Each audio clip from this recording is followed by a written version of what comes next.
Hello, everyone. This is Muhammad Tuhami, author of Midway Simplicity, and welcome to a new episode of the Midway Decluttering Show, where you will find tips on how you can declutter your first 100 items. And my very special guest today is Mike Burns from the other side of complexity.com, and author of a great book that hit the market these days. It's called Simpler. It's a book about how to declutter your life and focus on what's most important to you. Mike, thank you very much for being my guest on the show today. Well, thank you so much for having me. I'm excited to be here. Thank you. Let's start by your story of decluttering. How did you start the decluttering process and how it went out for you? Well, several years ago, it's funny how it actually got started was my family and I, we had moved twice in 1 year period. And what we realized, we were about to move the second time, and when we started to pack, we realized that there was a lot of boxes that we never unpacked the entire time we were there. And we realized, wait a second, there's no need for us to continue moving this stuff from place to place when we're never using it in months' time. So it stayed in the same boxes, it was labeled, and we realized, okay, we need to do something about this. So in that situation, we actually just had a yard sale. We took all those boxes, dumped them out in the yard, and just sold most of that. And that kind of began the process of us asking some pretty serious questions about our stuff. You know, what do we really need? How much is it actually costing us to manage this, both in finances, our time, just the headache of sorting everything and organizing it. And so we began asking those kind of questions. I stumbled upon a book called The Power of Less by Leo Babauta in the library one day and thought, oh, that's interesting, because I'd already been convinced that less is more in many situations.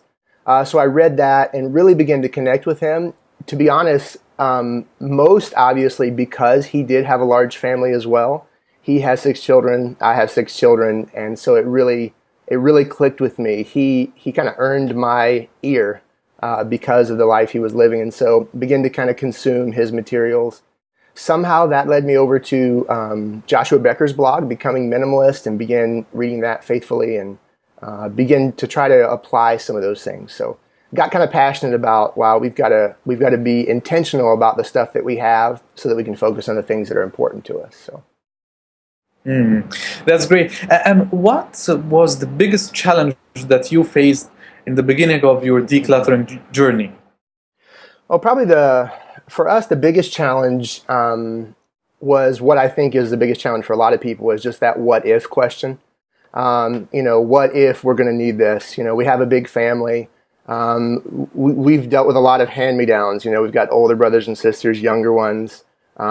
Seasonal changes. What if we get in a position in our life where we don't have money to repurchase this particular object? And so, over time, first of all, that first experience of the boxes helped us realize that, at least on the short term, that it wasn't really likely that we were going to, be naked, not have enough clothing to wear.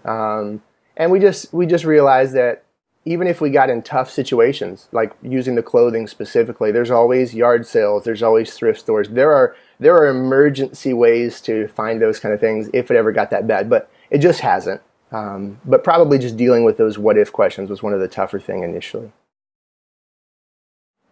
That's great. And let me share with you some other challenges that I received from my readers. And the first one of them is that I'm overwhelmed by the too much stuff that I have. I don't know from where to start, and it seems that it's going to be an endless journey. Sure, yeah. Among all this clutter. So sure. What's your tip on that? Well, to be honest, it's true. It is an endless journey. I mean, it's not something that you just make a decision and you say, hey, now I'm, clutter-free. My life is now simple. I flip the switch. It's done. Here I am, And to be honest, that's some of what I try to do in the book that you mentioned, is try to talk about the fact that, man, life is naturally complicated.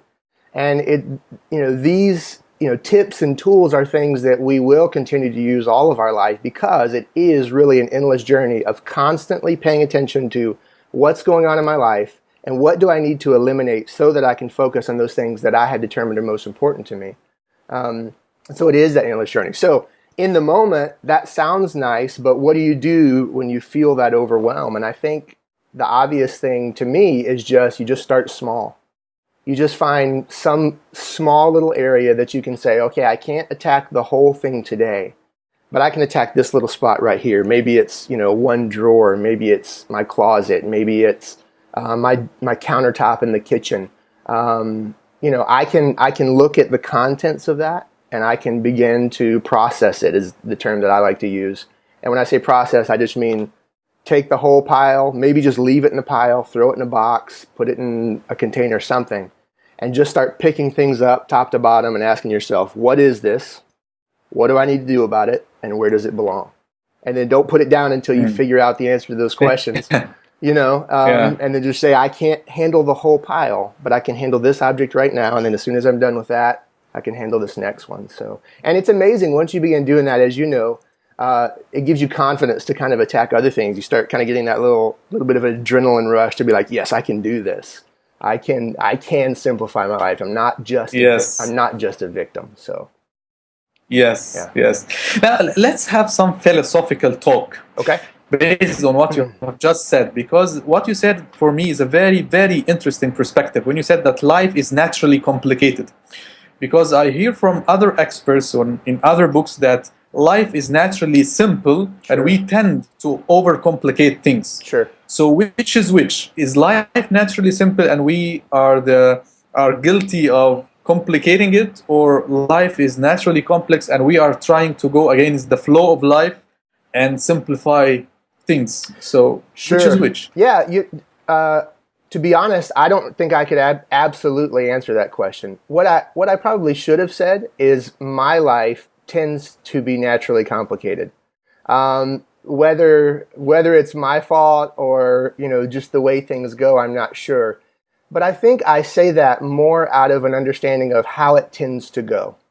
And I say it in opposition to maybe a misconception that, you're just totally messed up. That's why you can't live this simple life. Because I think, or at least my experience, most of the people that I've engaged with in these conversations, they actually want to focus on important things. They want to have deep, close relationships with their loved ones and their friends. So I don't think they're motivated out of any ill intent necessarily. So do we make bad decisions that complicate those things? Sure, we do. So I think ultimately I can't answer that totally, but I do know that if I'm not intentional, the way that it goes is complication. So whether life is naturally that way or not, I know that if I don't make intentional decisions, it will tend toward complexity, if that makes more sense. Yes, that makes perfect sense. Okay. And back to your advice on how to tackle the overwhelm by too much stuff. Usually most experts recommend that you take it small chunks, like 10 to 15 minutes a day, and focus on one small area and then move to the next and so on. But I always hear this challenge or this fire back from people is that if I do it really small like this, I have to stay focused for a long period of time until I feel the impact of decluttering on my life. So how can I stay focused to tackle decluttering as a 2-year project or 1-year project or whatever?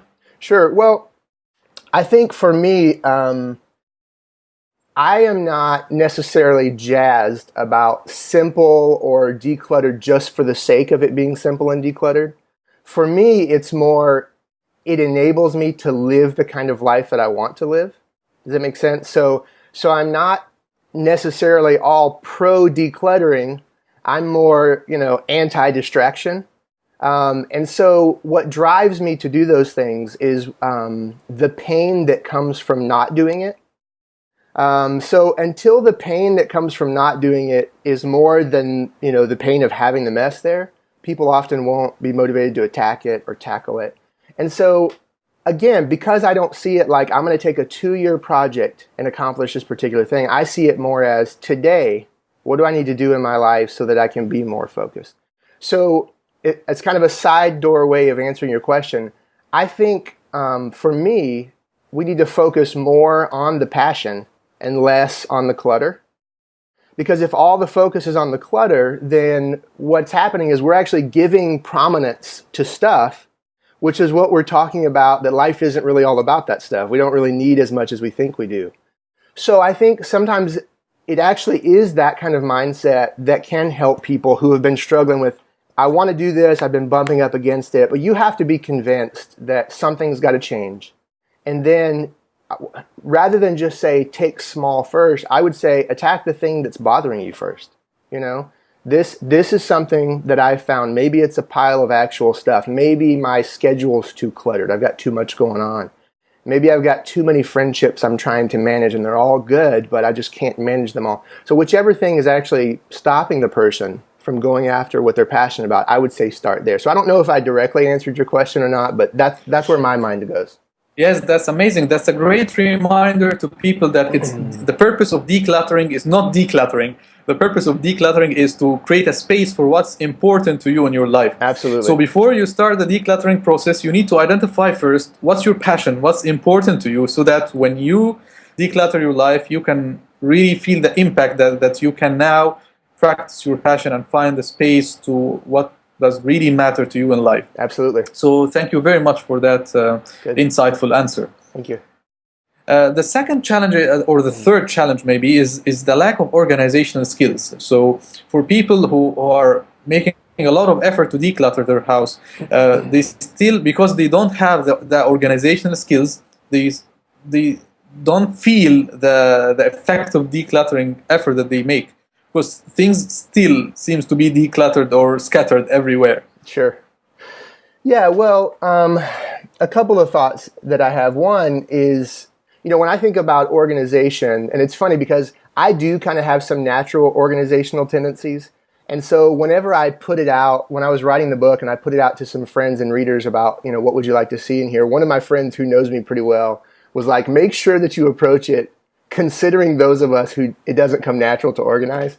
And so I did. I tried really hard to approach it from that perspective, because I think it really is two separate things. When I think of organize, I think of the ability to put things in kind of systematic order that makes sense. And I think that you don't have to be necessarily organized to be able to start saying no to things, because decluttering and simplifying is actually making less need for organization. Because if I get rid of more stuff, there's less stuff that I have to put in particular orders and less things that I have to plan for. So I would say that decluttering actually helps you if you do struggle with organization to whatever degree. But I also would say, I would also push back a little bit on people who would say about themselves that they're not naturally organized, and say that organization, especially in your home life and in your schedule, it only needs to work for you. So, you know, what may make sense for someone else, you may not think you're terribly organized because you look at your friend who, you know, they create all these spreadsheets and, you know, and they've got labels on everything and they can place their hands on everything. You know, if it makes sense to you that it's somewhere in a particular stack, like I'll use an example. My wife and I are a little different on, like for me, everything has its home, right? It's always in the same place. The things in my pocket always go in the same drawer. I always go there and put them in my pocket the next day. For my wife, she's very similar, but it may be everything has maybe 3 homes, right? So there's 3 possible places it could be. She knows where it's going to be. It's in one of those 3. It works for her. There's not a good or a bad in those 2 systems, but it works for her. And so I would say to those people that you organize based on what makes sense in your life, whatever works for you to be able to accomplish your purpose. So that would be the encouragement I would give if people are struggling with those thoughts. Awesome. So simplicity and organization is about what makes sense to you. You don't have to copy someone else. You don't have to follow the lifestyle of someone else. Just see what works for you and go do it. That's amazing. And you can be encouraged by people who do it very differently than you. You know, I love to read. I love to read these guys who, you know, as we talked about, you know, before the interview, you know, sell everything. They just work from their iPhone in a backpack from the top of a mountain. You know, I mean, I love to hear. I love to hear those, and it does encourage me to be able to say, hey, I can actually do more, and I can increase my focus, and I can deal with less. But there's no way on the planet that my family and I can do that exactly. And I actually, to say there's no way is probably not true. It's just not something that I would want to do even. But I'm still encouraged by them. It still teaches me, that I am capable of more than I maybe think I could. So, Yeah. Another thing that I believe you have a great input in, since you have 6 kids and big family. I'm talking about the peer and social pressure. If I'm living in a consumer-based environment and everyone seems to be anti-simplicity, anti-minimalism, I'm trying to live that lifestyle, and I'm surrounded by people who don't understand the concept or don't appreciate it. So how to deal with them, and how to remain focused and motivated, and to keep moving in my journey? Sure. Well, for us, in the people that know me day to day, they don't hear me using the word minimalism a lot. They don't hear me talking about simplicity as much as maybe my readers on the blog do, or people who are purchasing the book or whatever, because I'm specifically talking about those things. But it's not all that I talk about. And so for sure it's true about my family. Now, because I write about it, they know those words and that kind of thing.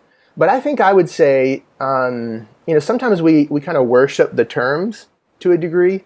And we're trying to push maybe a category on someone that they're not comfortable with, but you can be affected and see the value in what simplicity or minimalism brings without ever calling yourself a minimalist. If people were to say, "Are you a minimalist?" I would say, "Well, I don't know, maybe." It depends what your definition is, right? Some people would say I was a poser minimalist, but so I would say about that, I'm more concerned about my friends and family seeing what I'm saying yes to, rather than all the things I'm saying no to. And then if they go, "Hey, wow, you're able to do such and such that you're really passionate about. You're able to live maybe the way that you'd like to live. How are you doing that?" I say, "Well, I've got to say no to a lot of things. And here are some principles that have helped me along the way." So, practically, when it comes to like people giving you gifts or things, that's what comes up a lot in these conversations. I'm not going to like smack it out of their hand and say, "How could you? You're destroying my family."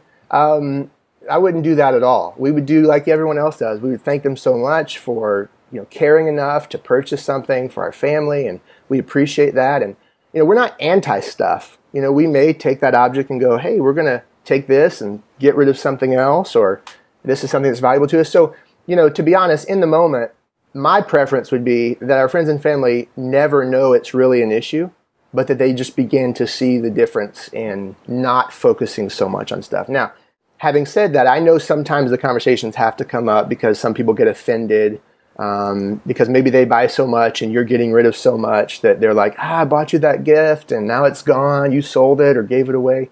And I think that's, those are specific to those relationships. I think if I were to give advice with it, I would just say, be patient, be kind. That relationship is more important than me being able to say, "Oh no, now I have 101 objects. What am I going to say on my blog?" It's the relationship that's more important to me. So. Yes, definitely. Yeah, definitely.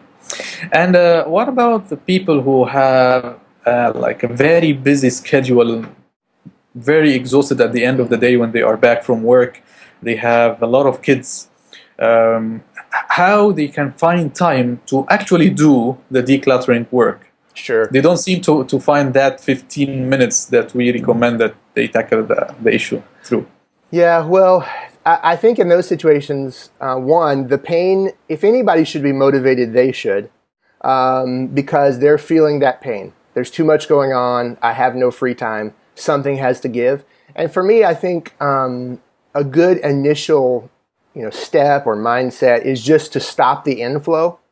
To be able to say, "Okay, I may not have time to sit down with a pile and start asking these questions and giving it a home, but I can start saying no more aggressively than I used to. At least I'll stop it from increasing. To be able to say no to more appointments, no to more stuff. And then again, the pain just has to drive you. And I understand that often those statements are motivated by the feelings that we have. But I highly doubt, especially if they took the 20 minutes to watch this video, that the people who are watching actually don't have 5 minutes. You know what I mean? So it really is driven more by how we feel. And again, if the pressure's off to actually have to achieve a particular status within simplicity, and it's more just, okay, this hurts, and I've got to get rid of some stuff so that it hurts less. I think we actually do have the time.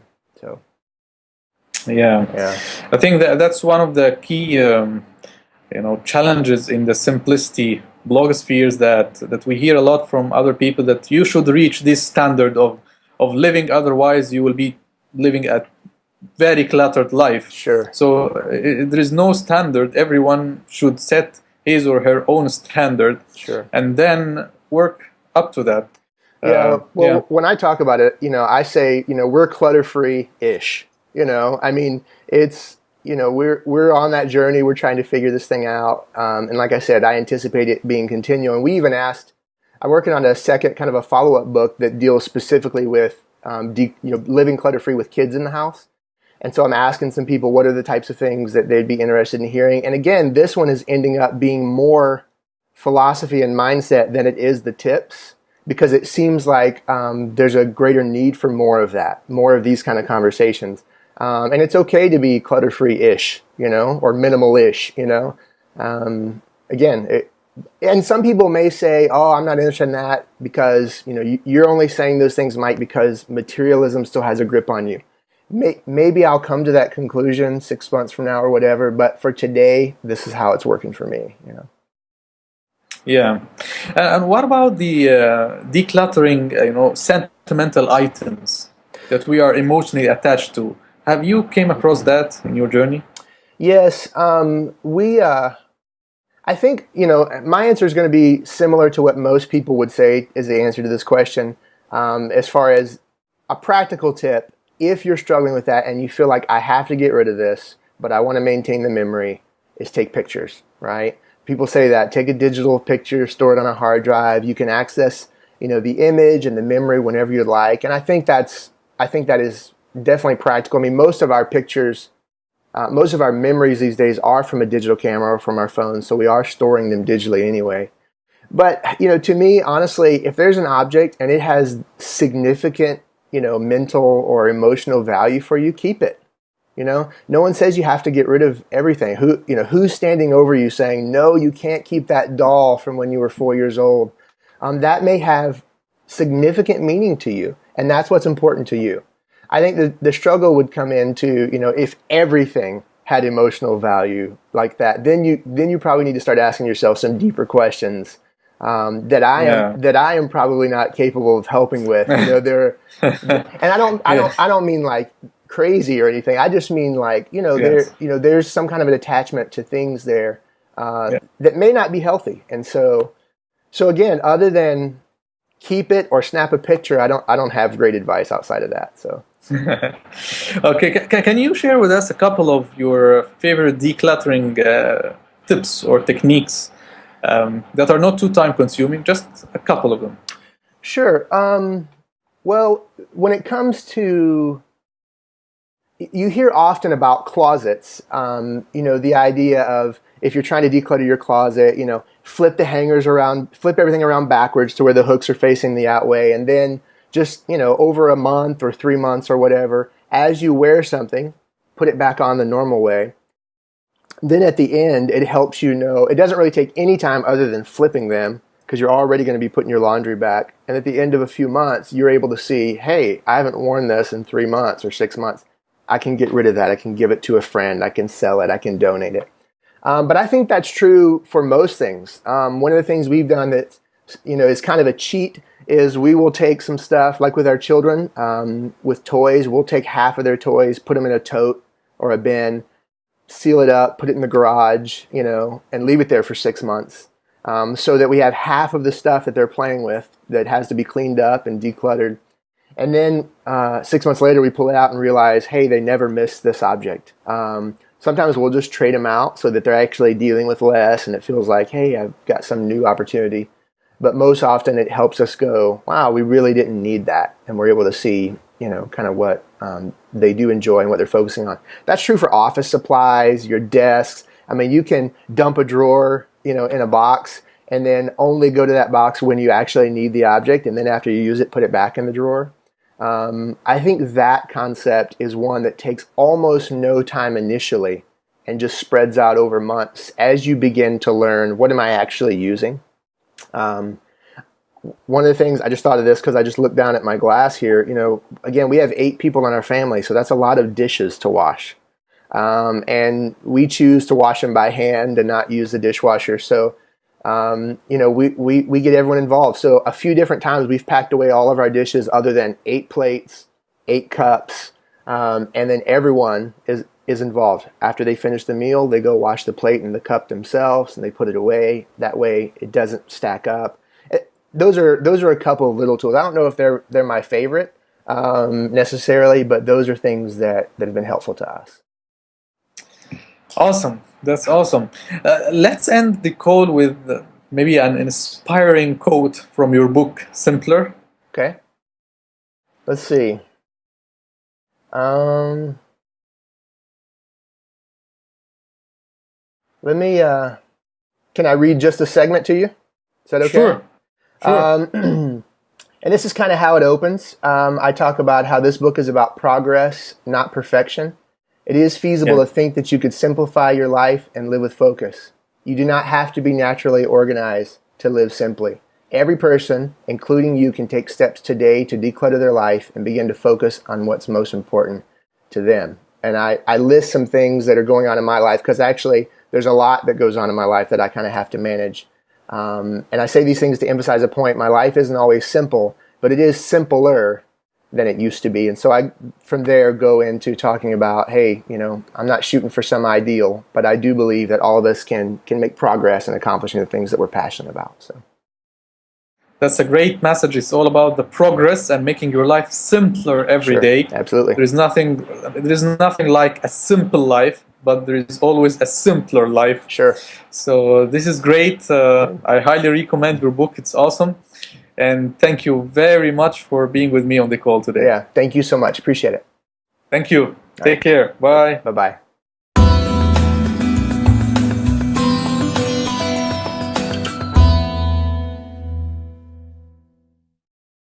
That kind of began the process of us asking some pretty serious questions about our stuff. What do we really need? How much is it actually costing us to manage this, both in finances, our time, just the headache of sorting everything and organizing it. And so we began asking those kind of questions. I stumbled upon a book called The Power of Less by Leo Babauta in the library one day and thought, oh, that's interesting, because I'd already been convinced that less is more in many situations. So I read that and really began. And what we realized, we were about to move the second time, and when we started to pack, we realized that there was a lot of boxes that we never unpacked the entire time we were there.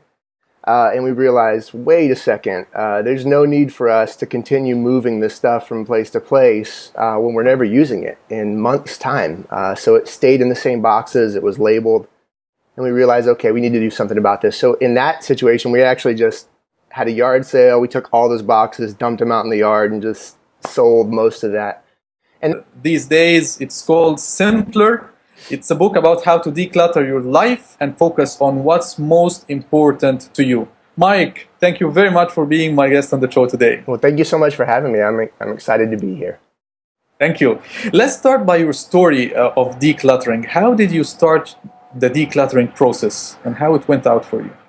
Well, several years ago, it's funny how it actually got started was my family and I, we had moved twice in 1 year period to connect with him.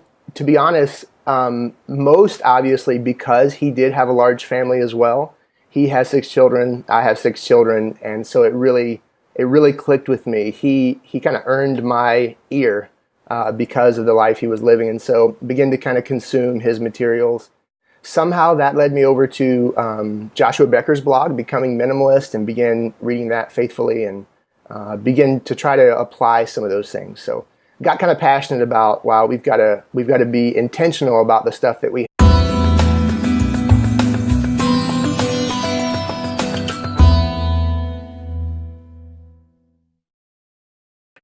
Hello everyone, this is Muhammad Tuhami, author of Midway Simplicity, and welcome to a new episode of the Midway Decluttering Show, where you will find tips on how you can declutter your first 100 items.